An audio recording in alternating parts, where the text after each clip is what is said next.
Hey guys, in this video, I'll show you how to transfer USDT Bitget exchange to Telegram wallet. Alright, let's begin. First of all, you need to open your Telegram wallet and select Add Crypto. Then you need to select the third option, which is External Wallet, and choose $USDT, which is first option. After that, there will be two networks that you can use, TRC20 network or TON network. For this example, I will be using the TON network.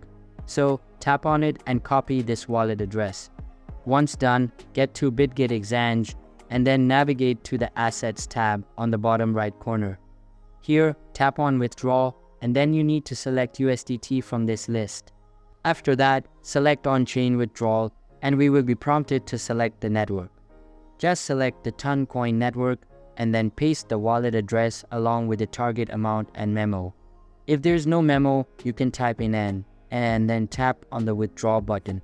Now tap on confirm and then verify the transaction. As you can see, the transfer was successful. So that's basically how you can transfer USDT Bitget exchange to Telegram wallet. And that's it for this video. If you find this helpful, consider subscribing and giving this a big thumbs up. Thanks.